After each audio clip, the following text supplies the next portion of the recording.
It's Seeing Red, the New York Soccer Roundup. Since 2010, your weekly source for independent New York Red Bulls news and opinion. Now, from the Joe Goldstein studio, here's your host, Mark Fishkin. It's Mark Fishkin, and this is Seeing Red, the New York Soccer Roundup. Red Bulls and Orlando City all knotted at 2 this week on Seeing Red, along with my friend, Gustavo Guimarães. Hey, Gustavo, how are you? How are you, Mark? I've been pretty good, too. It's always a pleasure for being here. Good. Thanks for joining me today. Tonight on Seeing Red, we're going to look back at what went down Saturday in Harrison. We'll give our Bull of the Week for the 2-2 draw against Orlando. It's international break. It might not feel like it, but there's a whole raft of international games that are going to take important players from the Red Bulls away for Saturday's match against Toronto. We'll preview that game, Toronto coming into Sports Illustrated Stadium. We've got to chat with our old friend, Steve Cangialosi of MLS Season Pass, and we have your thoughts on Bull of the Week as well. Before we get into it, the liking, please, the subscribing. That's important. If you're watching this for the first time, we do this every week throughout the MLS season. We really appreciate you just clicking the subscribe button. The likes we like as well. All right. So New York and Orlando, these are two teams that are kind of playing in opposite manners. Orlando scoring a ton, conceding a ton. New York not scoring or conceding. But nevertheless, Orlando's speed was clearly evident early in this game, and Gustavo Ojeda with an absolute laser beam was not closed down by the New York defense and made them pay. Absolutely. I thought it was a very sloppy way of defending too. He gets the ball almost in the midfield, runs all the way, nobody tries to foul him. I expected Ayla to foul him right in front of the box. At least try to do something, but don't allow him space and time to do that beautiful finish. And I think that was the case for the match Saturday, right? The very sloppy defending by these Red Bulls, the worst performance of the season so far when it comes to defending. It was very disappointing. Yeah, it was tough to watch, and we'll get in the second goal where there was an individual challenge, but nevertheless, Choupo-Moting active in this game, definitely in the first half, earns the penalty kick after a VAR review. Forsberg, who I believe may be perfect so far for the Red Bulls on penalties, hands the ball to his friend Choupo-Moting, still looking for his first MLS goal, puts it right past Scalisi into the low post. Your thoughts on Forsberg giving that up to Choupo and Choupo's attempt? Yeah, he's a leader. Forsberg is a leader. He's the captain. He knows what to do. It's not the time or the case or a situation to try to show his leadership by taking the PK himself. So it was very good. He gave the opportunity to show Putu to start his scoring with the team, and I think that was a very good thing to happen too. I was very happy and pleased. I was happy that he converted it, just because Forsberg is automatic from the spot, and I agree 100%. It was a leadership moment. It knew how important it was for Choupo to get on his Red Bull account opened. And there you go. New York ties it up in 1. And then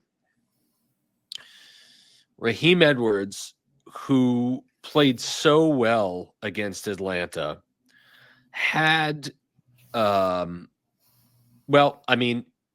be fair, Coach Schwartz said in the post game that, Raheem Edwards did not have the benefit of having a postseason with the Red Bulls. He came into camp right before the season started because of New York's need for depth at left back, and he kept Pasalic on. I mean, he was 5 feet behind the rest of the Red Bulls backline, who had all pulled up a very easy looping ball, and Pasalic is a skilled striker and was able to score. It was shocking for I think a lot of folks in the stands. Just how could Pasalic be onside? He looked so far behind the New York backline, and it was because Raheem Edwards was holding him on. Yeah, and the pass from Atuesta was really good too. When that play took place, I was like, why is the referee, why is the sideline assistant isn't raising his flag? And then I realized what Edwards have done, and it was a shame, completely Yeah. shame. The Yeah, moment was right there for the Red Bulls to, keep pressuring Orlando. They had just tied the game, and it was really awful to see that thing. Yeah, agreed. The timing of it was totally against the run of play. After New York tied the game, they had the better chances. New York was buzzing in front of the Orlando net, and just that simple mistake by Edwards allowed Pasalic in. The ref, very, very clear, pointed to the Red Bulls players, was like 444, right? Number 44 kept them on. Edwards had a very difficult match. 3 times in the second half, he was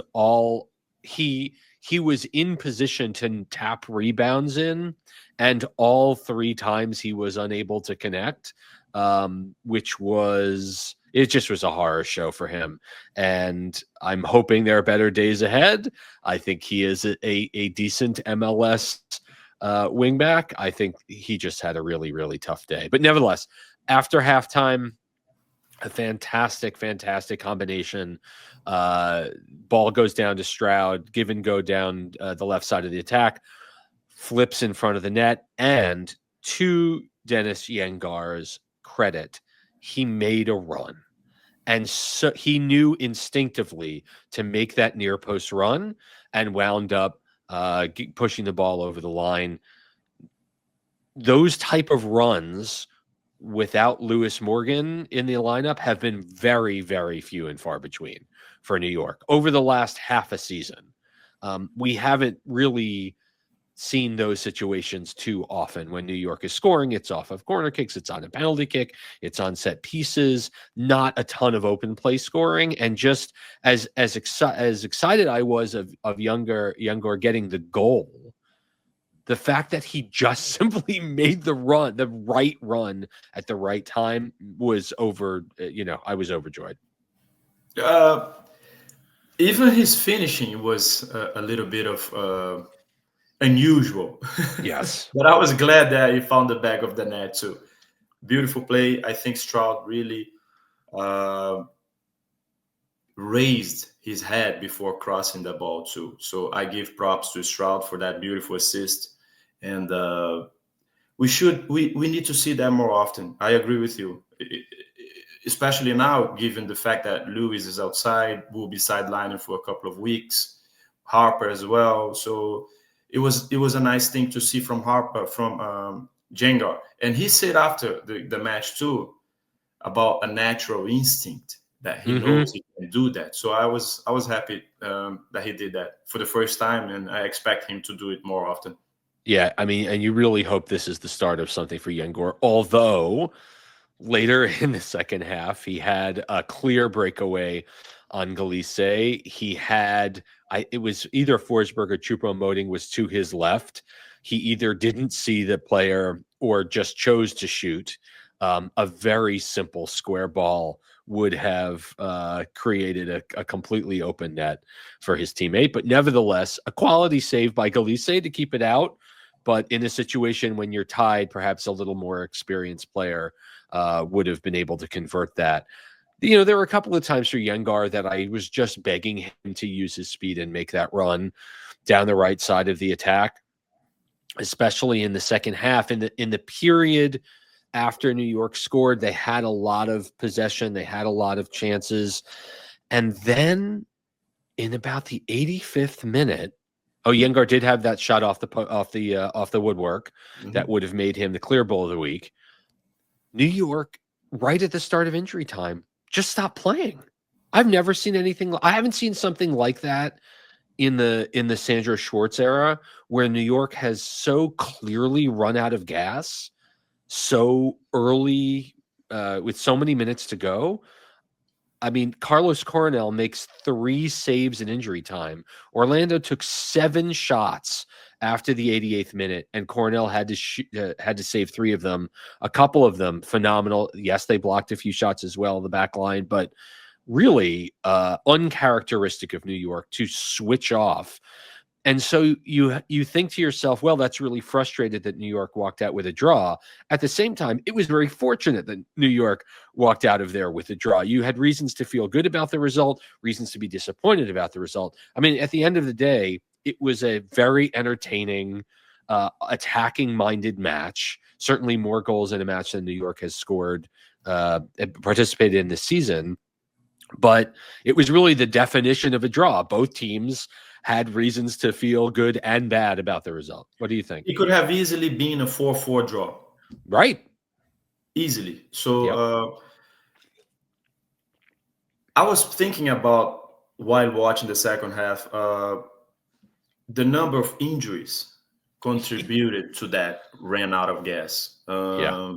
The only change Schwarz made at before the 80th minute was Carvalho coming in at 76, and then after that he brought in Julian Hall and Sergio Ngoma right before stoppage time. So if you look at Forsberg is over 30, Schupo is over 30, those guys, it's going to come a time during the match that they will be out of gas, and I think that was the case clearly, and surprised me. And Coronel really had a case at the end of the game. Yeah, no, he was amazing. So let's roll that right in. Again, a situation where New York had chances to win, Orlando had chances to win. With such a high-powered offense, you can say holding them to 2 goals. Maybe glad that New York was able to get 2 goals on the scoreboard. Our friend Matt Doyle noted that Orlando changed their lineup to match New York's structure, and that may have caused the Red Bulls a little bit of a challenge to work through. But again, those last 10 minutes can't happen when New York completely goes into a defensive shell. Protecting a draw at home is not where you want to be. I agree with you, Gustavo. The options off the bench right now are not great, and bringing in Serge Goma as a wingback, right? To hold that up. Yes, he replaced Yengar, but he barely got forward. He did pick up a yellow card. And again, as with Serge, as it's been for the last 2.5 years, very happy to see him on the field at all. I don't know if he's ever... I'm eager to see him really get a chance to showcase what he can do on the field, not run on for 4 minutes to prevent a tying goal. But nevertheless, 2-2 draw. New York has now points in 3 straight games. Yes, it's a win and 2 draws. You can be excited or turned off by it, but it's all about continuing to get points. Yes, they're down the table right now, but they are also playing challenging teams at the start of the season, and I think that's something to be considered as well. So do you have a bull of the match for Saturday's 2-2 draw, sir? I could go with Carlos Coronel, but I decided to go with Choupo-Moting because I think this was his best match with the team. He was running, especially in the first half, creating options, asking for the ball all the time, and stood up at the PK. Nice goal, started his count with the team. So I'll go with Eric Choupo-Moting this time, but I'll give props to Carlos Coronel as well. Yeah, for me, it's Coronel again. New York, not to blame on either of the Orlando goals. I mean, the first one by Ojeda was a rocket, and that I mean, wow. And then 1-0 against an experienced international striker like Pasalic. Fine, you're not expecting him to make that save, but those saves that he made in injury time absolutely prevented Orlando from taking all 3 points. So I'm going to give mine to Carlos Coronel, and that is a really nice transition to our next point, which it is International Week. You may or may not be aware, if you're a fan of the U.S. men's national team, that they are actually playing in a competitive match in just a few days' time, Thursday night against Panama at SoFi Stadium in L.A. in the CONCACAF Nations League semifinals. The United States has never lost the CONCACAF Nations League. It will be very interesting to see what happens, but it is an international break all over the world, rather. And important players will be missing for the Red Bulls, including Carlos Coronel, who, while he has not retained his starting spot yet, he will be with the Paraguayan national team for games against Chile on Thursday and at Colombia on Tuesday. Omar Valencia, who I think has shown pretty decently so far in his limited minutes. He will be playing for Panama against the United States on Thursday. And then the third place game and final games are on Sunday. Dennis Yengar, who just scored his first goal of the season for New York, will be away with the Norway U21s, but also Curtis Ofori will be away with the Ghanaian youth team. Aiden Stokes and Tanner Rossborough will be away with the US U17s. That creates an interesting challenge because with Cornell away, you have to say, well, AJ Marcucci is going to get his first MLS minutes on Saturday against Toronto FC. The real question will be, who is going to back up Marcucci? With Aiden Stokes, the RB2 goalkeeper who's on a first-team contract away with the U.S., there are a couple of choices. There is a goalkeeper, Austin Causey, who's 23 years old, who backed up Stokes with RB2 in their shootout loss last night at Philadelphia Union 2. Also on the Red Bulls 2 roster is 19-year-old Charlie DeMarco and 18-year-old Alan Rakowski. Now, I am not going to pretend that I am an RB2 expert. I would have to think you throw the 23-year-old on the bench and you hope against hope that AJ Marcucci is ready and able to go, and playing a team like Toronto will be a positive because Toronto is not very good. But this is a big moment for Marcucci, Gustavo. Absolutely, and he had an experience last year abroad, so he totally has my trust. No concerns about him. But when it comes to the backup, there's a guy that we know. His name is Ryan Mira. You might be familiar with. Maybe a short-term contract. He's not there. No, I don't think so. I think that ship has sailed. I think Fire School is where Mara is. I don't think he's going to be doing that, but nevertheless, boy. it's going to be a new era in the back. And when you think about the importance of having a veteran presence, this is going to be new. And Red Bull fans, I think, are going to have a glimpse at the future. And this will be a good step for Marcucci, who I think in a world where Cornell's on his last year of his contract, of his current contract, it'll be interesting to see if Marcucci is really ready for prime time. So very exciting stuff. Saturday at 7:30, fireworks night. The Red Bulls are going to take on Toronto FC. Let's talk about Toronto. There we go. Toronto is not a good team, Gustavo. They are 0-3-1 for 1 point. They've scored 5 and allowed 10, along with Orlando, tied for the worst defense in MLS. They are 27th in XG created. Not great. They are tied for last in the league in touches in the opponent's box and tied for next to last for big chances missed. They are winless on the road. They do have their 1 point on the road. They're not a good team. They are tied. They don't foul. They're tied for 29th in MLS for fouls per match. Only the Red Bulls have less. The Red Bulls foul the least in the league. Not a lot of change from this team. They brought in a 21-year-old, Zane Monlouis, an Englishman, came from Arsenal youth program. Also, Ola Brynhilsen, a 25-year-old Dane, has joined from Midland. And Theo Carbonu from Canada, a 22-year-old right wing. He came over from Granada in Spain.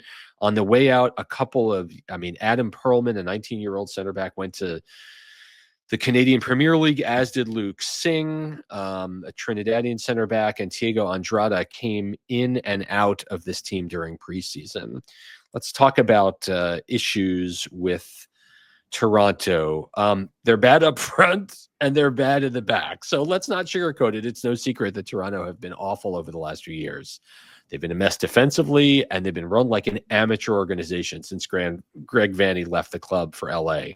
Here are their last four finishes. They were 11th in the East in 2024. They were dead last 15th in 2023. They were 13th in 2022. And they were 13th in 2021. And this was a team that at one point in the last decade was the MLS standard bearer for being a power team in MLS. They're at the bottom of the East. They're 28th on the league table. There are several reasons why, but their dismally constructed attack is a big part of it. Bernadeschi is still on this team. They have a DP striker in Bryn Hilson, but as seen by the amount of XG they've created, they lack creativity and spark and goals. In the back, they are just as bad. It's not just the attack that's been bad. No Toronto fan would be upset if we noted that their defense would not look out of place in the USL. They conceded 61 goals last year, which was third worst in the East, and 59 the year before that, and 66 the year before that. They've conceded 10 goals in 4 games, which is only equal by Orlando, but at least Orlando has scored. And so the question is the tactics, the quality. Robin Fraser is a good coach, and so was John Herdman beforehand. Fraser performance at Colorado is enough to prove, as he won them the Western Conference. But these coaches are being set up to fail by the front office of Toronto.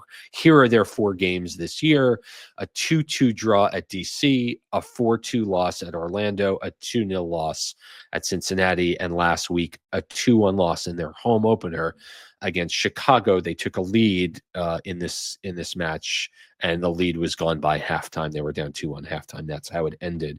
Here is what the history between these teams look like. And I'm going to say some things that might be controversial. The things I'm going to say are facts, however. First of all, these teams have met 46 times. The Red Bulls lead 24, 11, and 10. The last time these teams met, it was back in October, where the Red Bulls dropped a house on Toronto away 4-1. The Red Bulls have not lost to Toronto in their last 11 meetings in MLS. These teams played in Leagues Cup last year. New York lost in a penalty kick shootout after a scoreless draw. But in their last 11 MLS matches, they have not been on the wrong end against Toronto. The last time Toronto beat New York was 6 years ago, on July 17th of 2019, when, listen to this, Josie Altidore and Pazuello scored in a 3-1 Toronto win. The Red Bulls are also unbeaten. No, not just unbeaten. They've won their last 7 MLS games at home against Toronto. The last time Toronto won at Red Bull Arena in MLS play, you have to go back 8 years to 2017, where Vasquez and Giovinco won in a 2-1 win. All time, the Red Bulls are 17-3-1 against Toronto FC. All-time leading scorer is BWP. Lewis Morgan is the active goal scorer with 5, although he obviously will not be playing, as he is out for at least 6 weeks. Here is what the lineup may look like. Sean Johnson, 35 years old. He just keeps going. They have a 5-man backline: Tyler Spicer, a 24-year-old Trinidadian; Nicosan Gomis, 23, from France; Raul Peretta, a 27-year-old Italian.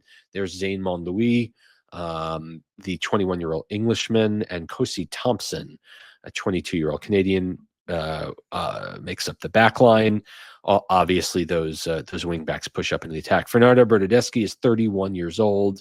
He scored 9 times and had 7 assists last year, but his time in Toronto has been an abject failure.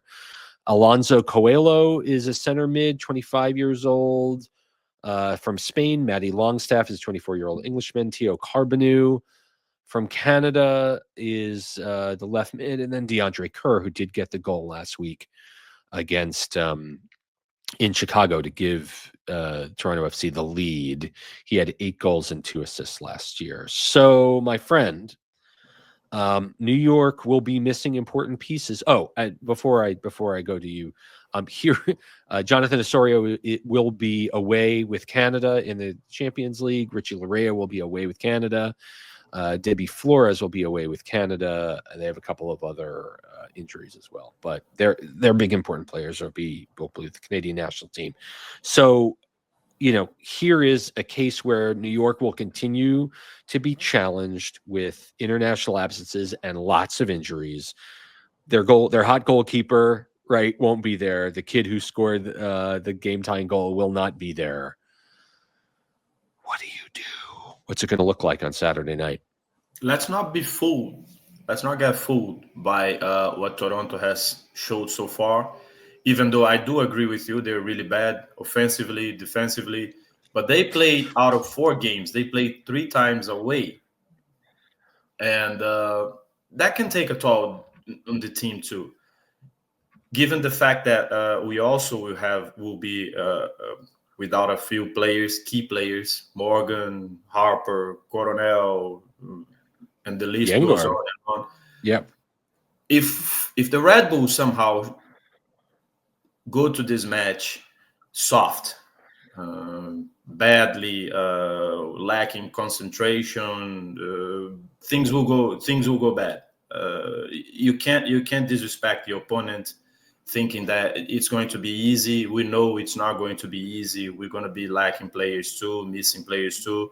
Thank God Forsberg wasn't called, and if Forsberg on the field, things tend to be easier for us. So yes, I do want them to win. I expect them to win, and let's see how it goes. Yeah, I think agreed 100% that having Forsberg on the field will be a big difference. I really liked what I saw from Stroud this past week. I think the assist will give him a lot of credit, a lot of confidence, rather. I think Carvalho, after 4 20-minute appearances, may be ready to play a half or more. I would like to think that he can do that and push into the attack a little bit more. I think we can agree that Raheem Edwards has got to make sure that his tactics are right and that he's focused on it.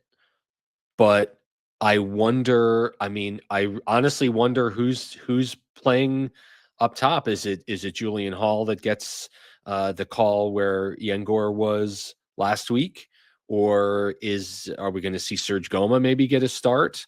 If you assume Raheem Edwards without Valencia will get that play, I'm also really curious to see if there's any movement off of the injury list with players like Victor Bogas or Marcelo Morales, these players that have come into the team and they've now been with the team for a number of weeks, almost a month, and are they injured? Are they not? How can they really make an impact here?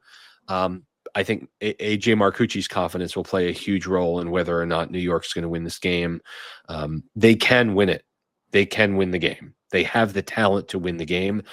It's a match where the experienced leadership on the team has to step up. Hack, Sean Nealis, Noah Ayla have to be big. Yeah, I think they can win. I agree with you 100%, Gustavo. They can't go into this match, and Schwartz won't have them thinking this is going to be a walk in the park.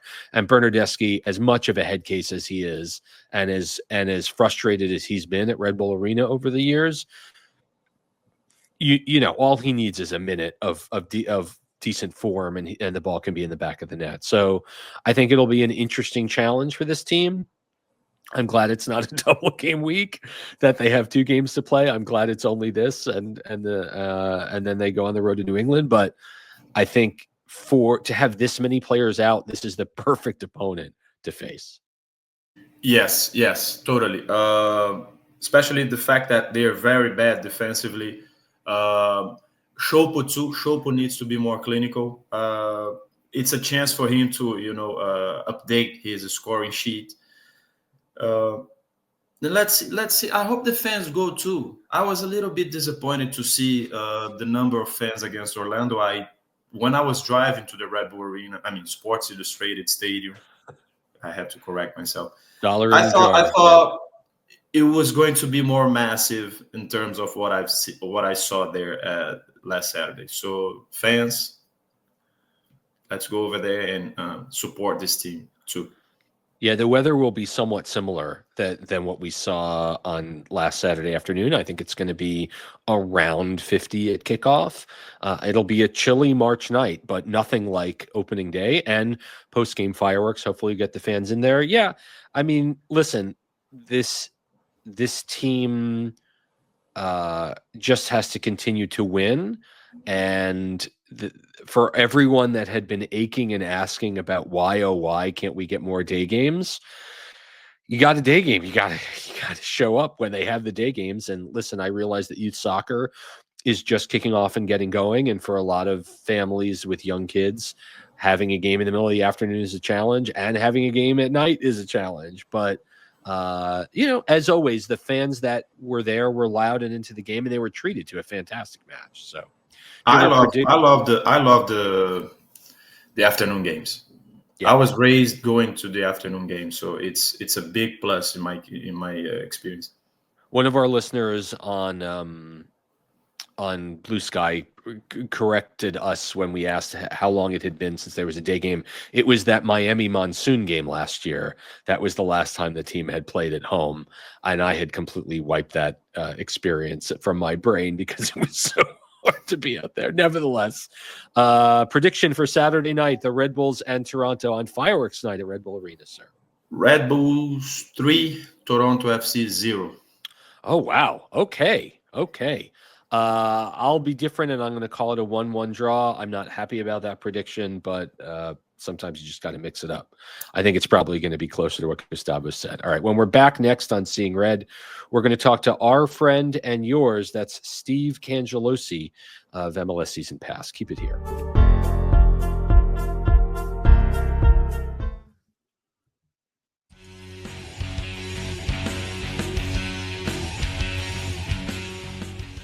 Seeing Red, the New York Soccer Roundup. Tonight's guest is a very familiar face and voice. He's the longtime voice of Red Bulls on MSG play-by-play, and currently in year 3 with MLS Season Pass. That's Steve Cangialosi. Welcome back to Seeing Red, Steve. How are you? Always good to be on Seeing Red, Mark. How you doing today? I'm good.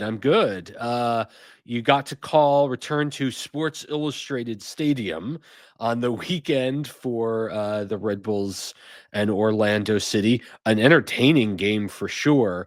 As we said in our first segment, I think both teams have reason to be a little frustrated that they didn't get all 3 points, but also glad that they were able to capture a single point in this game. And I'm glad I only utilized the phrase Red Bull Arena once in a 90-minute game. So goodbye me. I'll take that as a victory. Entertaining game, yes. I do think that this team wants to establish itself at home. And one of the things last year was that 12-game unbeaten streak at home in MLS, which got them on right footing, I think. And we saw the resurgence of Lewis Morgan last year. If I'm Dennis Yengor, I'm one of the guys kind of kicking myself in the aftermath of that game. Yeah. And he played well, and it's now apparent that he feels he can have more of an impact in this team, not as a fullback, but as a winger who plays higher up in the formation. He could have scored 3 times, Mark. And obviously, Galese makes the save on one play. He hits the post on another. But I think all in all, it was a fine showing by him and a couple of isolated mistakes that cost them the full lot of points in that game. Raheem Edwards needs to straighten things out because obviously he was the guilty party on one of the most important goals of the day. Yeah, and I give Schwartz, I think, a bit of credit for, I think, letting his defender off the hook a little bit at the end of the game, basically saying, look, he came in right at the end of preseason. He's still getting up to speed on our tactical alignment, and it was a mistake. Edwards, of course, had also multiple rebounds fall to him in the 6-yard box that he seemed unable to steer on net. Not the best. Is it fair for Red Bull fans to feel anything for this team, considering the offensive pieces Morgan and Cam Harper are, out and injured. Obviously, Morgan for a significant amount of time. I know the team is hoping to get Harper back quicker than that. But is it fair to really give a grade after 4 games to what this team can be? I think so much of the league is finding its legs right now as we approach match day 5. I mean, how many things have punctuated? Just to take it back to Edwards and the Red Bulls in the last game, it was one of those things that reminds you of what John Tolkien gave this team for a number of years. Just throw them at left back, and on so many different levels, you don't have to worry about that.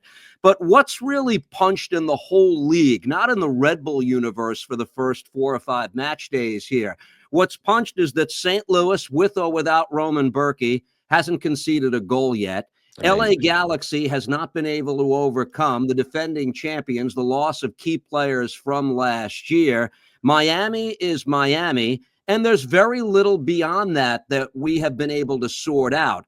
I'm looking at the month of May where we can have a more tangible answer to the question that you just asked. Because in the month of May, the Red Bulls play 7 games in the league. They're probably going to play 2 U.S. Open Cup games in the month of May. So that's 9.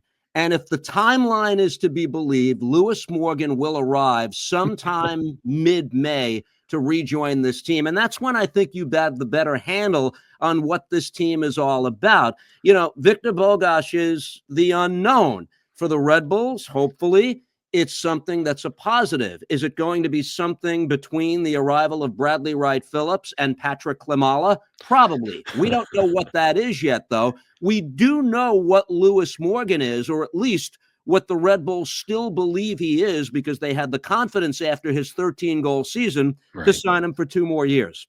Yeah. My point being, if you get the Lewis Morgan that is in any way a carbon copy of what you had last year, I think the team is going to be on the right footing, because I think what's been evident here in the first couple of games is that Choupo-Moting, while being 35 and not the physical specimen he was at Bayern Munich, with Emil Forsberg, is going to draw defenders and create space for whoever else that third attacking option is.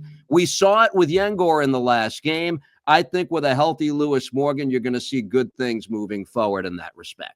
Yeah, the other piece I'd mentioned in the league, of course, is Brian White in Vancouver, who's absolutely crushed it coming out of the box, and that's a great story. And I know there's some interesting discussions going on about the future of the club in that city. The club's for sale, and it's a great soccer city. It's a beautiful city. It'd be a shame for them to have to depart. But back to the Red Bulls.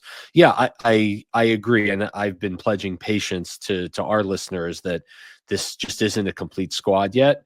Yeah, they're currently technically below the line, but they're also a game out of third place. And so it's very difficult to, I don't think anyone is completely satisfied with what they've seen or terribly frustrated from what they've seen. And I don't want to diminish the importance of these games, Mark. Like I said, not too much I want to read into this just yet with any definite read on the team. But I do think the Eastern Conference, in all fairness, is far as more competitive than it was in recent years. And these points do matter. I think you're going to look back at what you do in this stretch, and you're either going to say, boy, those points were helpful, or we're going to be kicking ourselves because we didn't get them. And there are always a few things in the conference that are going to surprise you. I'm stunned that DC United hasn't lost a game yet. That's good on Troy Lesane. That's good for them. I didn't think they did enough to help Benteke in the offseason. But point being, I think you want to see something to build on in the early stages of the season. And, there's no shame in having lost once in your first 4 match days to this point, especially with 2 clean sheets in that span. New York has come into each of these last 2 games with a hospital ward full of injured players. Do you recall a season for this team that has been, with the understanding that relatively few starters are the ones that are on the bench? It's really the depth players, those players that you're calling off the bench at the 65th, 70th minute to make a difference. Do you recall a season like this where so many bench players or players in general have been sidelined like this? I'm stretching my brain. Yeah, I'm trying to go back and find one, and off the top of my head, I can't come up with a real answer for you. But what I will say is this: that I think that there's depth at what I think is the spine of the team, because I think let's start from the back out. Okay, Sure. Coronel is Coronel. Now he's not going to play this week. He's with Paraguay. We're going to see Marcucci, obviously, Yeah. in the game against Toronto. I do think that we're seeing kind of the shell of the team that goes 5 deep at center back, which I think is very, very important. We haven't seen Tim Parker yet, who's Nope. probably going to get his chance in that month of May as we get to that busy part of the schedule. But ask me if I am more than fine with a center back core of Nealis and Ayla and Hack and Dylan Nealis as well, in addition to Sean and plus Parker. And I think that's the basis of a really strong spine. And now as Carbajo gets back to full fitness, I think you go at least 3 deep at that very important position there. So even in light of the injuries with Bogac and Morgan and Morales, who we have yet to see, it's nothing that sends a big red flag for me at this point, but obviously you're going to get a better read when they become a more complete team here. When that is, Lewis Morgan is at the forefront of this conversation. If he's back by that rematch with the LA Galaxy, and if he's right, I think we dust off the concerns in the opening weeks about the MASH unit right now. I think that's right. Marcucci has a big moment ahead of him, and you'd have to think if there's an Eastern team that you wouldn't mind throwing him against, right? It's a Toronto team that has spent 4 years now in the bottom of the Eastern Conference. Fans of a certain age can remember where Toronto was feared as the model MLS franchise, with Pozuelo and with Josie Altidore, and just a very, very challenging, difficult team to get by. In the blink of an eye, New York's won 7 at home in a row in the league against Toronto. And they've got Bernardeschi, and they've got a number of players who will be with the Canadian national team. I mean, is there a better opportunity for this young goalkeeper to make his first MLS start? Except that every time we think we have these things figured out, we get the curveball, right? Robin Fraser has, to me, the most difficult job, because to me, there's nothing worse than managing a team in a city like that, which is a big city of 4 million people. They really do want to embrace that team. To me, if you're somewhere in the middle with players who don't know if they're in or out, that's the worst place to be in. And I'm obviously talking about Lorenzo Insigne, and that's kind of slowed up the entire process of what they want to be. Bernardeschi, to my knowledge, is going to be there for a few more years. At least the contract says that. And he's still, to me, somebody who has it in him to be a top 10 player in MLS. I don't think too much of a drop-off has taken place with Bernardeschi. But there are issues there. This is big for Marcucci, the Connecticut college kid who's going to get a chance here and who's going to play before the home crowd against a very beatable team, as you mentioned. And you'd feel disappointed in the aftermath of this game if the Red Bulls don't walk away with their second win of the season. Yeah. I still think when we talk about the fabric of this Red Bulls team, right? Now, I think I dropped the line during the Apple telecast on Saturday. 37 homegrowns have been graduated to the first team since 2009, right? So the big additions that have come in, whether it's Emil Forsberg, still the fabric of this team are those players coming up and doing more than just filling out the roster, okay? And it's a badge of honor in weeks like this when you see the number of players they're going to represent either their full national team or their youth national team. Omar Valencia might play against the United States on Thursday for Panama, which is a big deal for a young player in CONCACAF Nations League semifinal. But all of the others, we referenced Yengor, who's with Norway U21, Aiden Stokes, Tanner Rosborough, Curtis Afori got a call up to the youth. That's still in so many ways the bread and butter of this team that I think in many ways is still a very admirable thing for this group. Yeah. Since that academy was born, we're coming on almost 2 decades of this now. I want to turn our attention to some former Red Bulls Mm. that are going to be making a splash as members of the Des Moines Menace of USL2 in the Open Cup. I'm speaking, of course, of Sasha Kljestan, who played last year for Des Moines, Dax McCarty, and Bradley Wright Phillips, all Red Bull legends, all part of your Apple MLS Season Pass family now. And they got the hall pass from management to go and try on aged legs to take on and take down Sporting KC's 2 team in the Open Cup. Is something like this, and there's a host of other former MLS stars, Benny Feilhaber and Matt Hedges, playing on this Des Moines team. Are you of a mind that this is a good thing for the Open Cup? Is it a good thing for these players? We obviously hope they don't get hurt. But what is that? Is it a nice boost for the early rounds of a tournament that still 30 years into MLS continues to struggle for relevance? Well, the first thing is the over-under on all 3 being back in the studio on Saturday night is 1.5. Let's see Without where crutches. that goes. It's all of those guys play to some degree on a semi-regular basis, and they're in this to have some fun. It's an interesting question.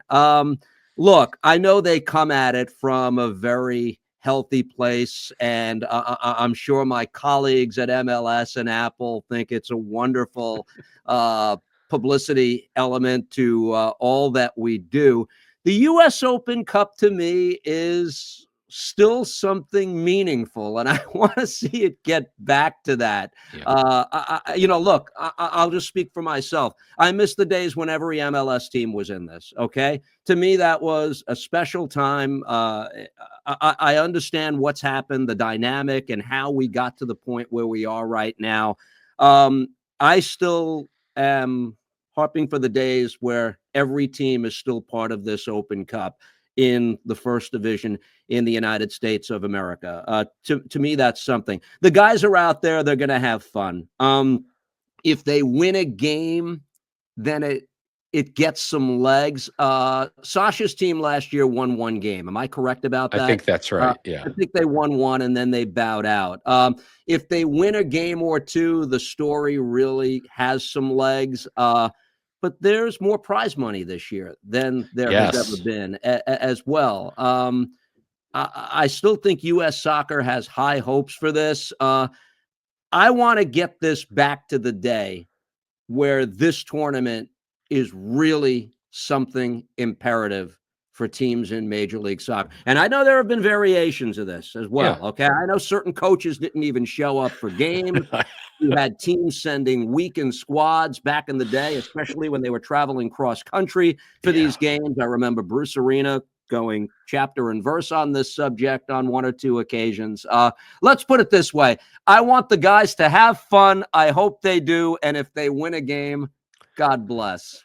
I'm a Des Moines fan. There you go. I was at Montclair State last night for FC Motown in Westchester, and it was a great story. It was, a team of local amateurs playing a new pro squad from the market that has most likely a 7-figure salary role, including former Red Bull Kamar Lawrence. And hey, what was the crowd, Mark, for that game last night? I mean, there must have been 300 to 500 people there. I mean, It was certainly comparable to a Red Bull 2 game. There were at some times, I think, 1,000 people watching on YouTube, and I give U.S. Soccer credit for making a professional broadcast out of the game. Yeah. The announcers were not on site, but we were watching the feed that we were literally of the game we were in, and they gave it great stead. So it was a great advertisement for local soccer, and you would only hope that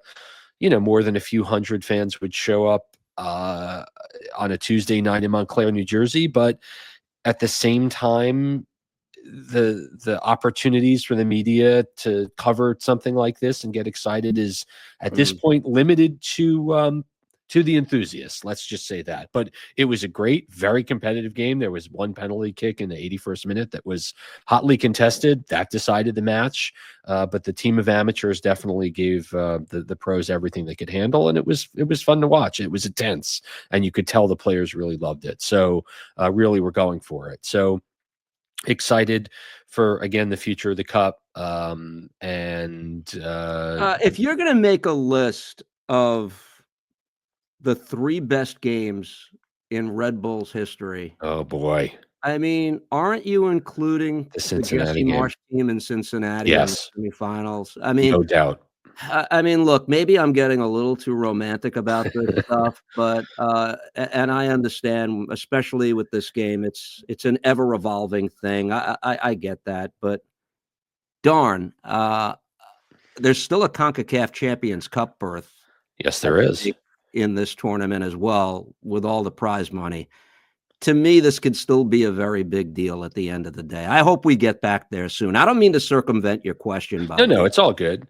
That's where I am. That's what my heart's Yeah, telling. listen, I'm old enough to have attended the lone Metro Stars game ever on the island of Manhattan, which was a 1997 Open Cup semifinal game against FC Dallas at Colombia's now Rocco Camiso Field. And taking the one train to an Open Cup game was really an experience. But nevertheless, big fan, and fan of yours as well. And thank you for stopping by. Steve Cangialosi will be in Columbus this weekend, calling Columbus and NYC. And Steve, we hope to have you back soon enough. Thank you so much for joining. Anytime, Mark. Take care. All right, we've got more Seeing Red coming up after this short break.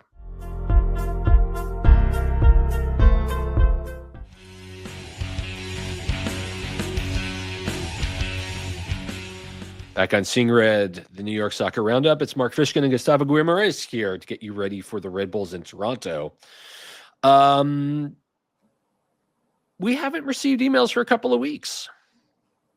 There are some who believe that people have stopped writing emails because of the rough treatment. Oh, they wrote 2 weeks ago, but we need our emails, folks. Send us your thoughts. We know you have thoughts about this team, seeingredny@gmail.com, but we do have a couple of thoughts on Bull of the Week last week on our socials, specifically on the Blue Sky. Here's Jeremiah Dempster, who says the Bull of the Week was Ayla, no question. A lot of our ball progression and forward threat is set up to flow through him, and his distribution is so impressive. Against the ball, he was aggressive, smart, and putting out fires. The best player on the field for the Red Bulls, if not one of his best overall games for Red Bull. Noah Ayla, Gustavo, we haven't talked about him at all. I like what the guy Jeremy just said. Distribution is okay. A little bit soft when it comes to defending. I think he could have been a bit rougher, especially during that first goal.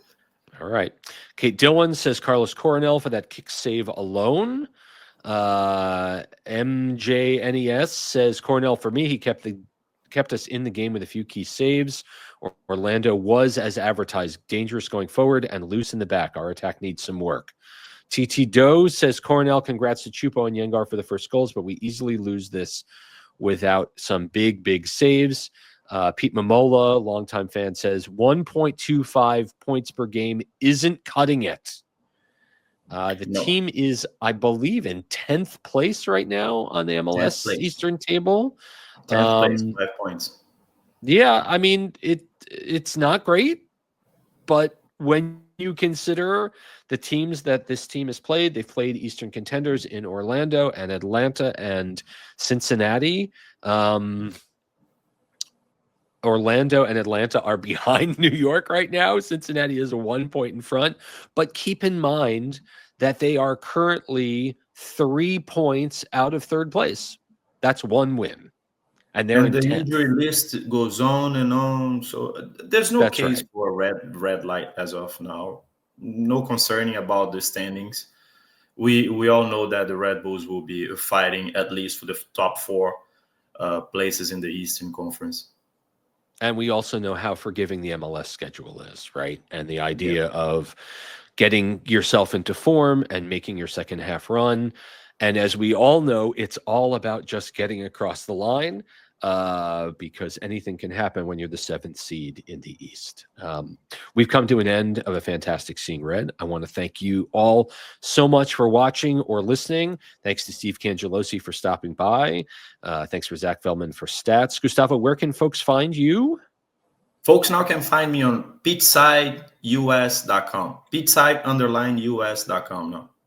Yeah, excellent. That's the right address. Awesome. Also, Gustavo calls Saturday night's match a 3-0 win. Let's go New York. All right. I'm going to call it a 1-1 draw, but I really hope it's not that. For everyone who's a part of Seeing Red, thank you so much for making us part of your Red Bulls week, and have a great, great day. Let's go Red Bulls. Have a good night.